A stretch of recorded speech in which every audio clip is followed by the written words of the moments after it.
Once again, we are coming at you with some Pittsburgh Steelers breaking news here on this beautiful Thursday. Welcome into Steelers Talk, Yinzers. The Steelers have made some moves at the inside linebacker position as they have signed Elandon Roberts and they have cut Myles Jack. We are going to be getting into all of today's Steelers news. There's a ton of stuff to discuss today. But first, this is why you subscribe to the channel here, guys. Breaking news updates on the Pittsburgh Steelers. The Steelers, Omar has been super aggressive during this free agency period, and something tells me that he is not done just yet. So make sure you click that subscribe button. We're also doing a special promotion for NFL free agency this week, where if we can get up to 1,000 new subscribers here on the channel, we're going to be doing a jersey raffle next week on the live show. So if you haven't already, you want to win a Steelers jersey or you want a chance to win a Steelers jersey, go ahead and click that subscribe button right now. So now let's get into the news. The new linebacker for the Pittsburgh Steelers, I thought they were done making moves at linebacker, at least in free agency. Turns out I was wrong. They have signed Elandon Roberts. He formerly played with the Miami Dolphins, actually played pretty decently last season. You take a look at his stats from last season, over 100 tackles, 10 tackles for loss, 5 sacks, and a 57.1 PFF grade. Played every game last season, and I was talking with the Dolphins host here at Chat Sports, Will Scott. He says that this guy's a pretty darn good player. I think that the thing with Elandon Roberts, I think, is that he's a really good blitzing linebacker. He's Mike Tomlin's type of guy. I think that he's going to be the type of guy that can really get after quarterbacks, as you can see with that 5 sack number right there. He might be a little raw in pass coverage. That's not his strong suit, but it's looking like he is going to be a starting linebacker for the Pittsburgh Steelers in 2023. So get in the comment section right now and tell me, or grade the signing of Elandon Roberts for me in the comment section. Give me an A, a B, a C, a D, or an F. This is the pinned comment on today's show. So whenever you get an ad break here,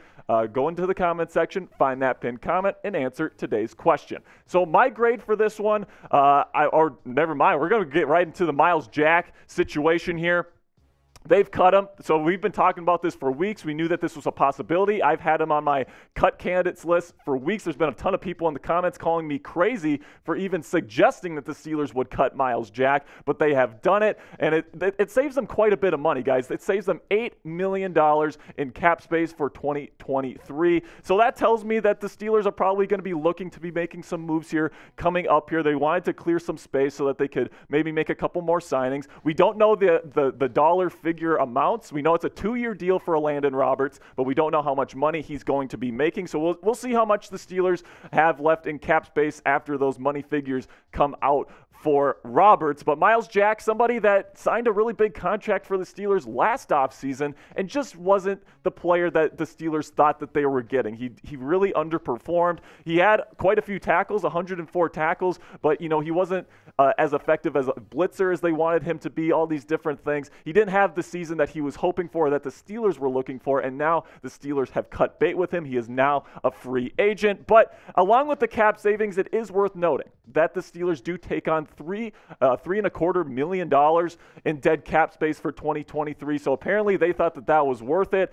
They wanted that cap space to probably go get another player. And the fact that they're cutting Myles Jack here tells me that they want that cap space to go get another player in free agency. So again, make sure you're subscribed, because I'm pretty sure Omar is not done making moves. So we can take a look at what the inside linebacker depth chart looks like right now for the Pittsburgh Steelers. You signed Cole Holcomb yesterday. You signed Elandon Roberts today. You got Mark Robinson waiting in the wings there, kind of an exciting young player as well. And then I also think that the Steelers are probably going to be looking to the draft to draft somebody and bring in a new guy to add to the ranks here. These are my top 5 inside linebacker prospects right now in the 2023 NFL draft. I'm a big fan of Jack Campbell. I was a little bit worried about how he was going to test at the combine, but he alleviated all those concerns for me. He's my number 1 guy. He's got the best tape of any of these guys. Daiyan Henley, someone that's new to the position, might take a little bit longer to get used to the NFL game, but I think he's got a great chance to be a really good player. Drew Sanders, kind of that blitzing linebacker. that Mike Tomlin really likes. Dorian Williams is a freak of nature, man. He showed that at the Combine. I think that his tape is pretty darn good as well. I think he's going to go relatively high this year. And then another blitzing linebacker, Ivan Pace Jr. He was the #1 graded inside linebacker according to Pro Football Focus in the nation last year. He makes my top 5 as well. And I really think that the Steelers are not done making moves at inside linebacker or just in free agency in general. I think the Steelers and Omar Khan are really trying to build a Super Bowl caliber roster here in Pittsburgh. So what is your one-word reaction to Pittsburgh's cutting Myles Jack? I mean, this came out of nowhere. This came kind of out of the blue. And, you know, it's kind of a huge move for the Pittsburgh Steelers. So let me know what your one-word reaction is in the comments section right now. If I'd have to pick one word, I would pick interesting, man. This is very, very interesting. I'm a little bit shocked, and I really think that this could end up being a good move for the Steelers, especially if they use the cap space that they're getting from this to sign a really good player in free agency, like maybe a Bobby Wagner. I mean, that would be insane if you had Bobby Wagner to this inside linebacker room, have Elandon Roberts as kind of that blitzing linebacker in your nickel packages and in your dime packages. That would be really, really interesting as well. So I can't wait to see what this move means for the future of the Pittsburgh Steelers. Now, this morning it also broke that the Pittsburgh Steelers are restructuring Minkah Fitzpatrick's contract. They're saving $10 million in cap space for this season. Let's break it down right now, okay? So his previous 2023 cap hit was at $21.355 million. That's a big, big, big contract, man. But he's under contract for the next 4 years. So the Steelers are like, we're going to convert $13.42 million of his 2023 base salary into a signing bonus that then gets distributed over the 4 years left on his contract evenly. So essentially, long story short, his new 2023 cap hit is going to be $7.335 million, which is significantly less than it was.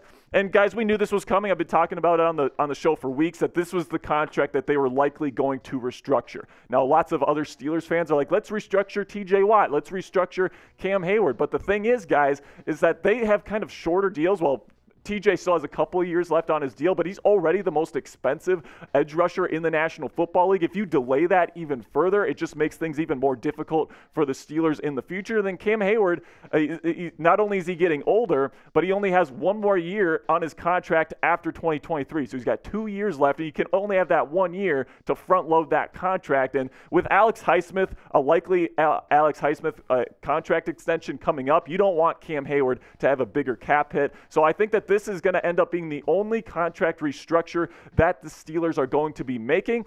But I think that more moves could be coming here. Absolutely. The reason why you cut a guy like Myles Jack to save $8 million, the reason why you restructure Minkah Fitzpatrick to save a bunch of money, save a bunch of cap space for 2023, is to make another move. I think that Omar Khan is still hunting. I think that a move is coming here for the Pittsburgh Steelers. If not today, then in the coming days. And I'm very excited to see what he's going to do. I'm going to tell you what that move might be in just a second, but go ahead and like this video right now if you think that it was the right move to make this restructure for Minkah Fitzpatrick. I absolutely think it was the right call. Get yourself some more money for 2023. It makes it a little bit more expensive for Minkah in the future, but at the end of the day, man, you're trying to win championships now if you're the Pittsburgh Steelers, with Kenny Pickett trying to ascend into that franchise QB role. You got a bunch of talent on this roster, so if you think this is the right move, like this video. It's a free and easy way to help out the channel if you're already subscribed. I really do appreciate the support, guys. So now let's go into the next topic here. Lastly, this is the move that I think that it could be here for Omar Khan, is to go get a left tackle. Now, Jeremy Fowler from ESPN reported last night that the Steelers were in on Orlando Brown Jr., the left tackle, the #1 left tackle prospect, or not prospect, target on the free agency market, according to Pro Football Focus. He ended up signing with the Bengals, really big contract with the Bengals, but apparently the Steelers were in on him, which tells me that Omar Khan is looking for a left tackle to replace Dan Moore Jr. next season. And now that Orlando Brown is off the market, there's a couple guys that they could go get. Taylor Lewan is somebody that is really made clear that he would love to play for the Pittsburgh Steelers. Now, he's dealt with injuries. He's getting old. I'm not sure if I would do this whatsoever. Like, even when he's been healthy, he hasn't really played all that well. I probably wouldn't go and get a Taylor Lewan, even though Pro Football Focus projects his contract to be a 1-year, $7 million deal. I just think that because of the age, because of the injuries, because of the poor play, even when he was healthy the last couple years, I don't think that this would be a good move for the Pittsburgh Steelers, but it seems like Taylor Lewan could be a legitimate possibility for Pittsburgh in the coming days if they want to replace Dan Moore Jr. at left tackle. And then also Donovan Smith, former Tampa Bay Buccaneers, I think he's a good scheme fit for the Pittsburgh Steelers because I think they're trying to convert to more of a power run game. Donovan Smith has played in a run and shoot power rush game for a long time. He's had a lot of really good years in the National Football League. Just last year, it just wasn't very good, man. Just plain simply, 6 sacks allowed. His PFF grade was by far the worst it's been in his career. And right now, the Pro Football Focus says you have to spend $11 million on a 2-year deal, or $11 million per season over 2 years to go get him. That's a lot of money, man. I think I'd probably rather take Donovan Smith than Taylor Lewan at this point if Omar Khan is absolutely adamant about going and signing a free agent. But personally, guys, if the Steelers can get a left tackle in the first round, if they like one of those guys, Peter Skoronski, Paris Johnson Jr., Broderick Jones, and they really like one of those guys, I would much rather prefer them go after one of those guys in the draft as opposed to get a guy, a more expensive, older piece with question marks in free agency. So let me know in the comments section right now, will the Steelers sign a left tackle in NFL free agency? Predict it for me in the comments section by typing Y for yes or typing N for no.